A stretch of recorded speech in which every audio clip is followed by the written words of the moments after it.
Episode 49, Neil Daswani, author of the book, Big Breaches, Cybersecurity Lessons for Everyone. I effectively hacked into his system and would be able to change people's grades, change their assignments, do all kinds of things. I'm Mark Graban. This is My Favorite Mistake. In this podcast, you'll hear business leaders and other really interesting people talking about their favorite mistakes.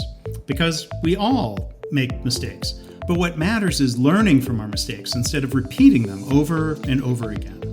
So this is the place for honest reflection and conversation, personal growth, and professional success.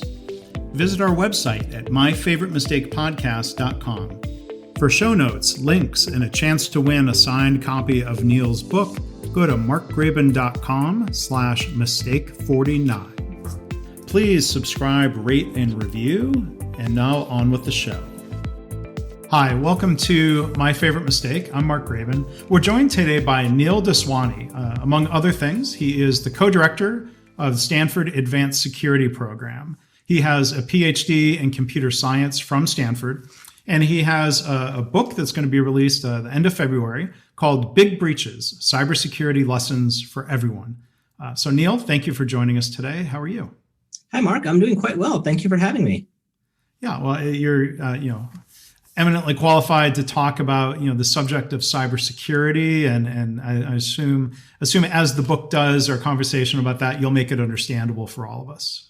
I will do my best to speak in English all the time, and if you see me veering off track, just let me know. Okay, sure thing. It would be a mistake, I guess, if there was too much jargon that we didn't understand. Yes. But as we normally do, Neil, before we get into some of those other topics here and have conversations about all of that, thinking back to work you've done, what would you say is your favorite mistake? Sure. Well, I'd say that my favorite mistake was back when I was in graduate school. I was taking a database course, and one of my professors had set up a new grading system that I think another student had coded. And I, being, of course, in computer security and very naturally curious, I effectively hacked into his system. I identified that it had a particular kind of vulnerability where if you log in just after the administrator logs in, then you were given administrator privileges and would be able to change people's grades, change their assignments, do all kinds of things. And that's my, and so the mistake was that, once I got in as an administrator, I changed the administrator's password to the word correct to prove that I had in fact broken the system. And that was the mistake. That was my favorite mistake. It was my favorite mistake because I learned a lot from it. The professor was furious, absolutely furious. I was wondering what was the aftermath of this, but go on. And I was afraid I was going to get suspended or expelled. And I had CC'd my advisor when I had emailed the professor about the vulnerability in the system.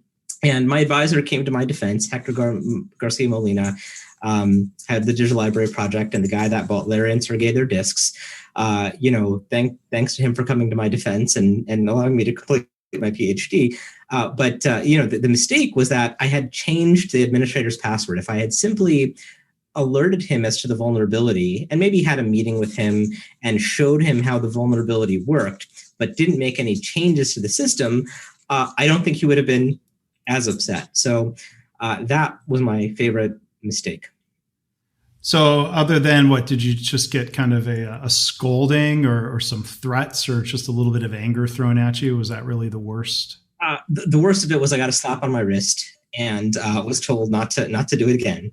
And I learned from it. I learned about when you find security vulnerabilities in real systems, even if it's something as innocuous as a grading system, people can get very upset. And so how one manage the situation after that in such a way so that you don't make any changes, but still demonstrate the vulnerability and how to fix it was just very important.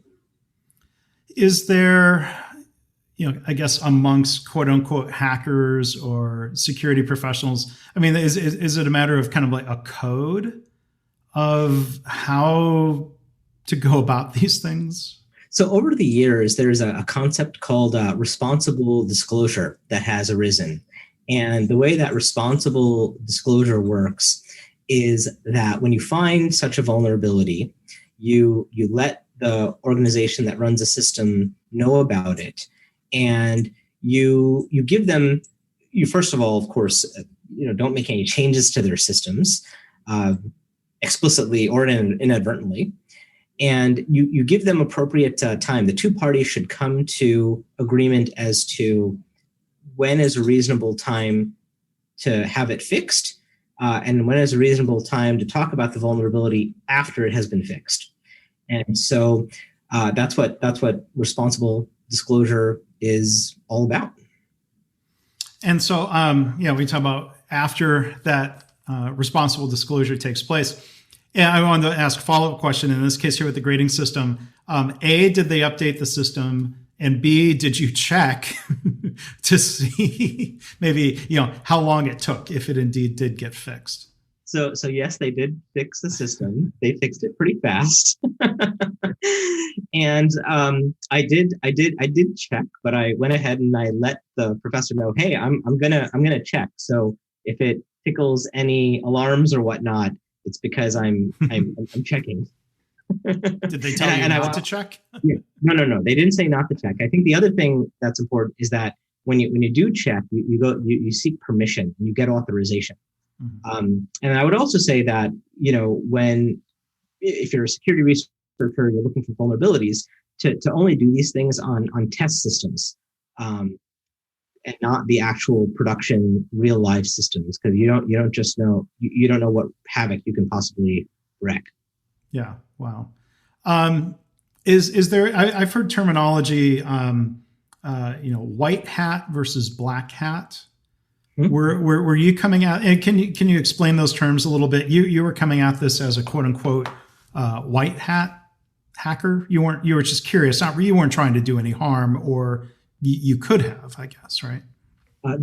So that's correct. So I was coming as a white hat hacker, and so white hats are typically the good guys that are trying to defend systems. Black hats are the bad guys that are trying to find the vulnerabilities and break in and then do malicious things. And so I have always been a white hat, and I've learned how to become a better white hat over time.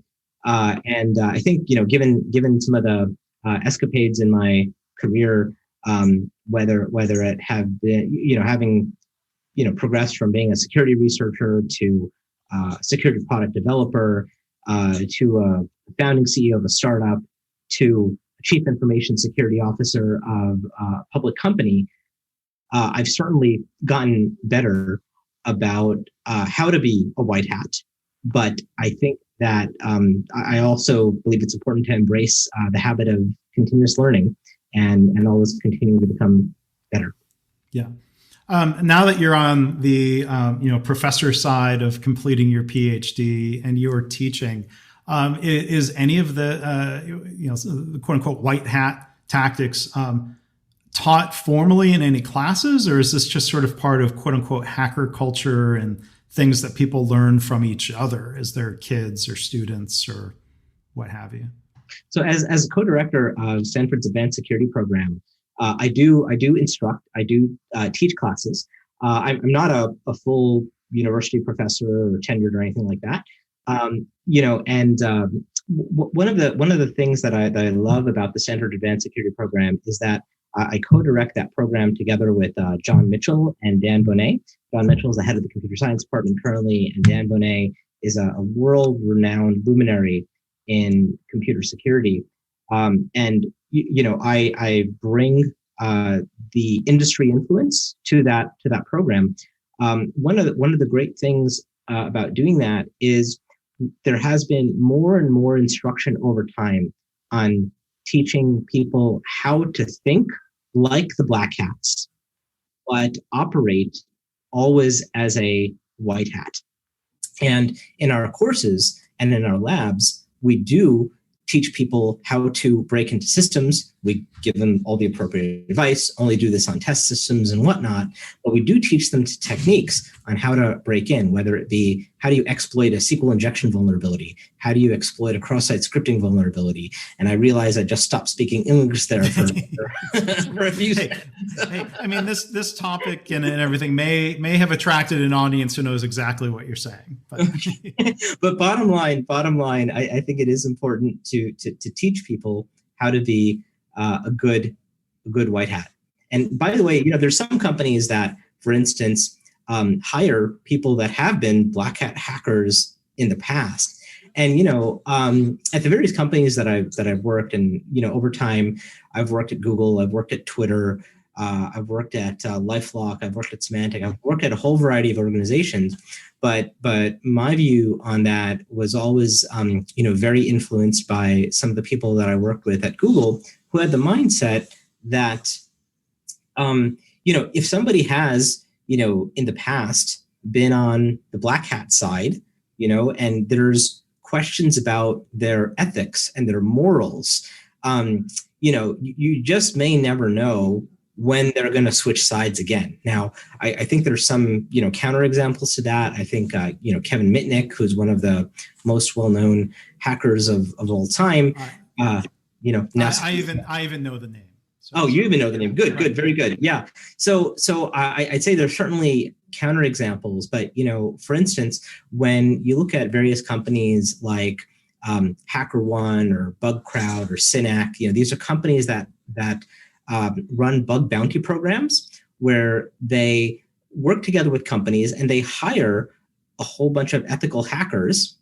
They hire people from all kinds of backgrounds. And because they're coming from all kinds of backgrounds, some of the best such companies will make sure to do all kinds of psychological analyses on prospective hackers that they invite to their platform, because you just never want to be in a situation where someone finds a vulnerability and they just don't tell you about it. They kind of stockpile it and they can use it later for, they could sell the vulnerability, they could use the vulnerability.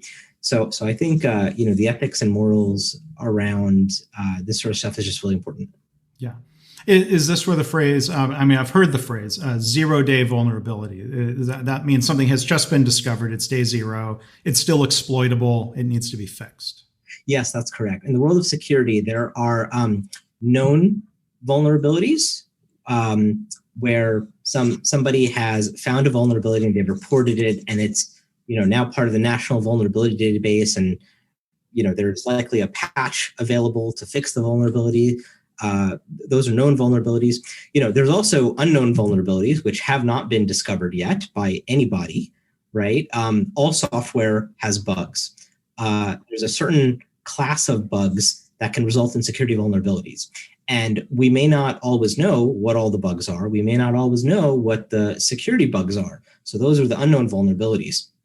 Then there's the situation that you described where somebody discovers a vulnerability for the first time, and perhaps informs the entire world about it, including the organization that has the vulnerability. And it is day zero. Nobody has any time to react, to come up with a patch, and that vulnerability could be exploited at will. So those are indeed 0-day vulnerabilities. Yeah. So somebody, discovering this and then, bragging about it online in some form would seem like not fall under that responsible disclosure set of code and guidelines. That is exactly right. The way that responsible disclosure would work is when the security researcher finds the vulnerability, they inform the organization, and the organization and the individual agree upon an amount of time with which the vulnerability should be fixed.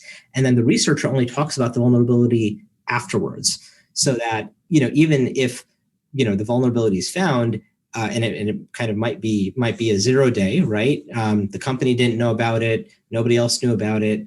There is time to fix it, and that 0-day isn't available to the entire world to exploit.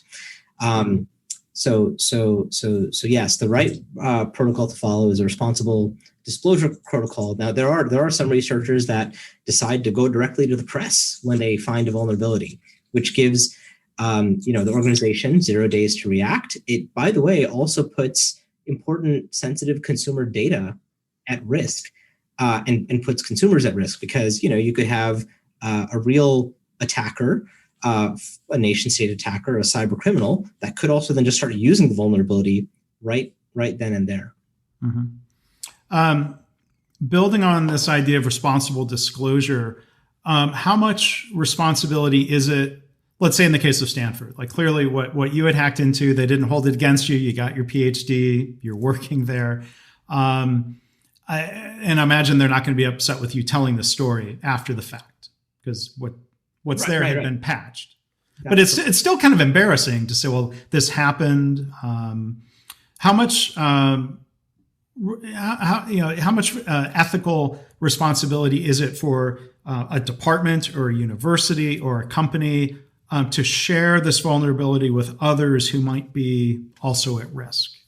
So I think it is an important responsibility. So depending upon the nature of the vulnerability, and in this particular case, I mean, this was a vulnerability that I think I had found, pre-2004, and it was just in one system. It wasn't the main Stanford University grading system. It was a system that was being used by just one professor for his class. Mm-hmm. And so the ramifications were not as significant. Okay. Many organizations, Stanford included, have seen much worse, hacks, compromises, breaches. But this particular story I talk about in the Foundations of Security book that I published back in 2007 when I was working at Google. So yeah, there's no reason for the university to get upset about this particular thing, and they've been through much more significant things. But I think that whenever a researcher finds a vulnerability, it is important to let, let's say that you find a vulnerability in an open source software package.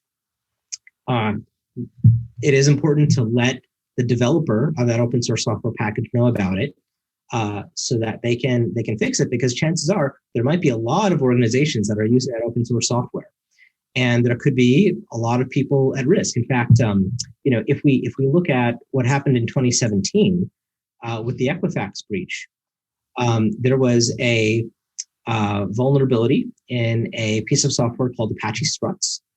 And Equifax, as well as many organizations, use Apache Struts as part of their software development. And there was a vulnerability which basically would allow an attacker coming in from anywhere on the internet to basically issue commands of their choice to a system that was running Apache Struts. And there was a patch available, made available, and it is really important for every organization that then uses that vulnerability, that uses that software, to patch that vulnerability as soon as possible. Yeah. So, I mean, most recently in the news, the SolarWinds breach is probably the highest profile one that's occurred here recently.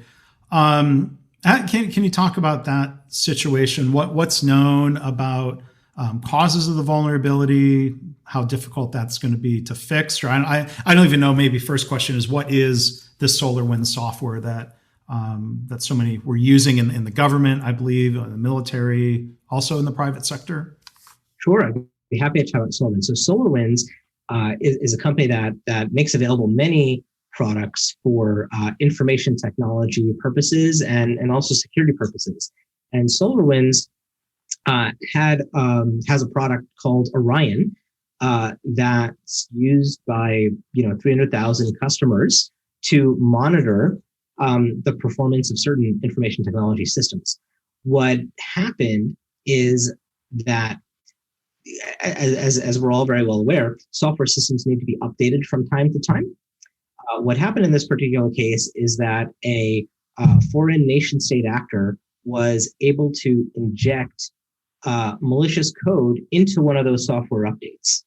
And into particular versions of Orion. So out of the 300,000 customers, there's about 17 or 18,000 that were using the vulnerable version of the Orion IT performance monitoring software that had this malicious code injected, and it allowed the attacker to pretty much take over, that system as well as others. There is a lot of interesting technical detail and a lot of interesting aspects of how it happened. One of the interesting things was that SolarWinds, some of the components of their software, some of their software libraries that made up their software package, was in the past getting flagged by antivirus companies as, potentially being a virus, potentially being malware. But of course, it was legitimate software.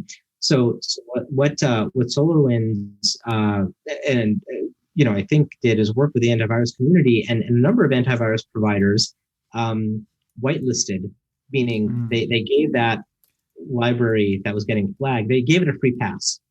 So those warnings were rationalized away, or it's a false positive, was their assessment, I guess. Yes, that's correct. And unfortunately, it was given a free pass. So when the nation state actor decided they wanted to inject malicious code into that library, they knew that their malicious code was going to get through because that component was given a free pass. So I think that, there's many learnings from the SolarWinds attack, but that was one that you should not necessarily give out these kinds of free passes. Wow. I didn't know that aspect of the story. Gosh. Yeah. And there's a lot of interesting aspects of the story. On one hand, SolarWinds has been called the digital Pearl Harbor, but I think it's important to keep in mind that Pearl Harbor was a complete surprise. This, however, was a third-party supply chain compromise, right? Because many organizations use SolarWinds as a third party, and the initial vulnerability was in this third-party software. But SolarWinds is definitely not the first third-party supply chain compromise. If we think back to some of the biggest breaches that have occurred, if we look at the Target breach in 2013, where over 40 million credit card numbers got stolen, Target got compromised because they had a third-party supplier by the name of Fazio Mechanical Services. It was a supplier that controlled the heating and air conditioning in all of their retail stores. And Fazio Mechanical Services had some of their network credentials stolen. And that is where the breach started. The attackers, because the Target network and the Fazio Mechanical Services network were tied together, the attackers were able to breach Fazio Mechanical Services and then go on to pivot and breach Target. So that was one example. And then just the very next year, JP Morgan Chase in 2014 had a breach. I mean, they were spending over $250 million annually on security. They got breached because of one of their third-party suppliers by the name of Simco Data Systems that was running a website that was responsible for their nonprofit charitable marathons. So there certainly have been third-party compromises in the private sector in the past. But even then, so in 2015, the government's Office of Personnel Management got breached. 20 million government employee identities were stolen in that breach. And that was due to a third party by the name of Keypoint Government Solutions that helped the Office of Personnel Management do some of their background checking. So third-party compromises are not new at all. What is new here, though, is the scale and the scope of the third-party compromise. And so while there have been a whole bunch of indications of the kind of seriousness of attack that could occur, it's expected that the number of organizations affected here have just been much larger in the past due to third-party compromise. Yeah. And you mentioned Target and Equifax. I think I've got lifetime free credit monitoring, I think, because I know I was part of those two. And the Office of Personnel, I think that also affected anybody who was in database for security clearance and even people who had been interviewed as part of that. So I've got that's just a short list of things I think I've been caught up in, thankfully to no known ill effect, but it's not great to receive that notification. Yeah, and it's great that you got credit monitoring for things like the Target and Equifax breaches. Credit monitoring was also given out in the Office of Personnel Management breach. But it did affect, like you said, it did affect more than just employees. Anybody that got background checked and say perhaps wasn't hired yet, or didn't get hired, whatever, they were also part of that data set. But I'll tell you, I was surprised that credit monitoring was the tool that was given out to people for, I don't know, a year or two, because the threat is much more significant with all of the identity data that was stolen. I mean, effectively, when people apply for certain government jobs, they fill out these SF-86 forms. And it has, not just your name and your social security number and your address, but it has all that information of all your family, friends, and neighbors that got interviewed as part of that background check. It has things like the results of psychological analyses. It has information on,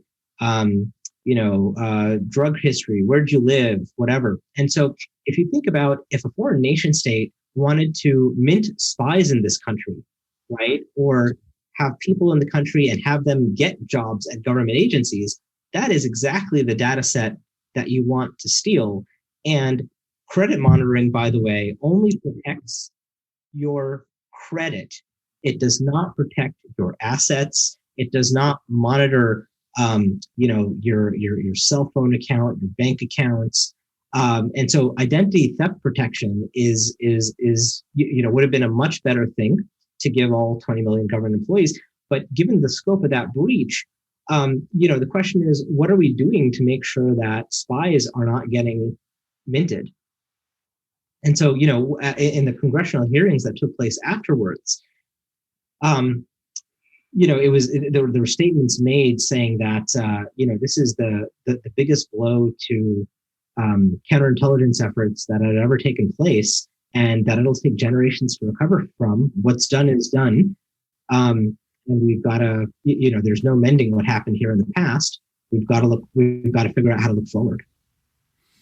So that one follow-up question, that vulnerability of injecting code in there, is that something that exists? Does that same vulnerability, how much does that apply to other software systems? Maybe that's unknowable, or I think there's this a learning. Yeah. This applies to many, many, many systems. As we know, there's many software systems that regularly have to be updated.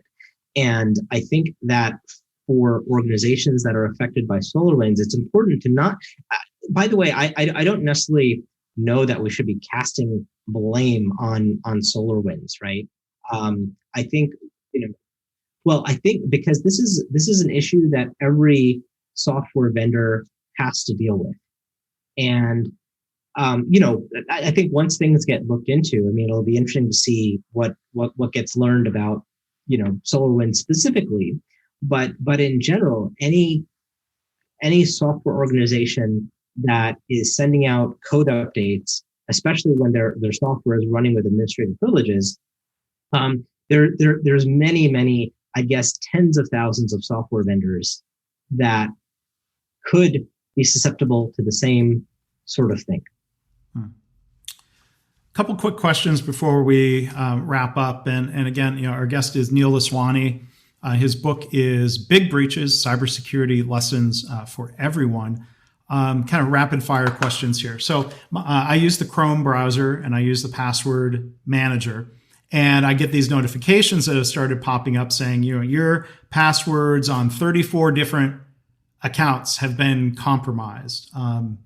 Is that a mistake to ignore those? Should I, right after this recording, go look at that list and go update passwords where I can right away? I think it would be good to go ahead and update, your passwords. What's been happening is that a lot of databases of passwords get stolen and they get put up on the dark web. And the attackers have these huge, corpus and repositories of stolen passwords. And the first thing that they do is try and use them. What I would also recommend, right, is to use two-factor authentication, to use two-step verification for any and every online account that offers it, especially with things like banking websites. So when you log in, you don't just apply a password, but a 6 or 8-digit code is sent to your cell phone, and pretty much you have to enter that code as well. So just because the attackers stole your passwords over from the dark web doesn't allow them to log into your accounts. They also need to then compromise your cell phone too. Right. And I do use on a number of accounts the Google Authenticator tool, which I think provides a deeper level security. To your point, Neil, if they were to also somehow clone or steal my phone, that Authenticator app, I'll tell you, here's a mistake I've made. And I've done it twice because I don't update my iPhone that often. When if you wipe your old phone and then you install Google Authenticator on the new device, that creates problems. Like there's a particular way you've got to sort of port over permission. So it's good security, but if as a user you make a mistake about how you manage that, you spend a while rebuilding your two-factor authentication. So that's one of my mistakes. Yeah, that's right. But it's not a like I think as technologists and as an industry, we need to make this easier for users, right? And by the way, the reason that problem existed is because there was a secret that was only known to your old phone, and if it's done right, that secret should not be portable to the new phone. Even using authenticators in general, though, right? When it gives you these 6-digit codes or whatnot, you still have to be aware that you can be susceptible to a phishing attack, right? Because just like an imposter website can ask you for your username and password, an imposter website could also ask you for the 6-digit code, right? And then the imposter website can send that information to the real website and log in on your behalf. So the best defense is to use what's called a security key, where it's a piece of hardware. It sticks into your laptop or your phone. There's many folks that manufacture these things. Yubico is one of them. And what it does is it requires that you have this piece of hardware, and you can keep it on your key, your key ring or whatever, but you plug it in when you're logging in, and then it authenticates you based on a secret in that piece of hardware that is not phishable. You can't type the wrong thing into an imposter website. And by the way, you can also use your phone these days as your security key. So Google has made available an advanced feature where you can enable two-step verification and have your cell phone be the security key that allows you to log in. Good tips. Neil, one final question. This is kind of a silly one to end on. So when I was a kid, War Games was a very popular movie. Remember liking that movie. Is that a mistake to watch? Is it a mistake to watch that movie, do you think? Or are you a fan?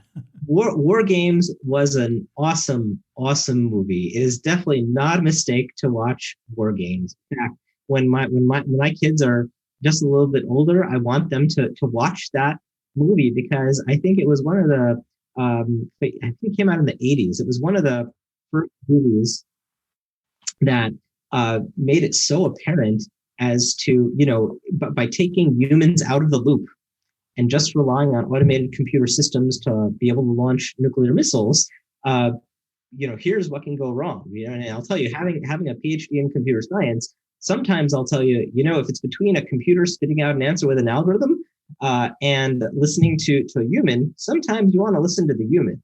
So I think it's definitely not a mistake to watch War Games. I think there's another great lesson in War Games in that, I think even today with artificial intelligence systems are still learning a whole bunch of things. And there may be some things that AI algorithms may not be able to learn. And I think, at the end of War Games, it was just great that the computer was able to learn that the game of thermonuclear war, global thermonuclear war, was not a game that you could win, just like tic-tac-toe. And so definitely not a mistake. Great movie to watch. Okay, so I'll maybe rewatch that sometime soon. So Neil, thank you so much for telling your story about your mistake of hacking into that system and the way you went about it. So thank you for sharing that, and thank you for sharing some other I think really interesting thoughts about mistakes that organizations or individuals might make related to cybersecurity. So the book, again, by Neil Daswani is Big Breaches, Cybersecurity Lessons for Everyone. Neil, thank you so much for being a guest. Really enjoyed it. You're very welcome. Thank you so much for having me, Mark. I really enjoyed the time. So again, I want to thank Neil for being such a great guest today. I want to thank you for listening. Again, for show notes, links, and a chance to win a copy of Neil's book, go to markgraban.com/mistake49. One mistake I've probably been making is not using this opportunity at the end to tell you about upcoming guests. So I'm going to try to correct that going forward. Our next two guests are Phyllis Quinlan. She's a nurse executive with a health system and a leadership consultant. We're also going to talk to Lenny Walls. He played cornerback in the NFL for a couple of teams back in the 2000s. So we're going to talk about, of course, favorite mistakes from each of them. We're going to talk about mistakes from their fields. So there's a great variety of guests coming up from so many different industries. I hope you will keep listening. And again, thanks for doing so. Thanks for subscribing if you've already done so. Please rate and review us if you have the chance on your favorite app of choice. And I hope this podcast inspires you to reflect on your own mistakes and how you can learn from them or turn them into a positive. I've had listeners tell me they've started being more open and honest about mistakes in their work, and they're trying to create a workplace culture where it's safe to speak up about problems, because that leads to more improvement and better business results. If you have feedback or a story to share, you can email me, myfavoritemistakepodcast@gmail.com. And again, our website is myfavoritemistakepodcast.com.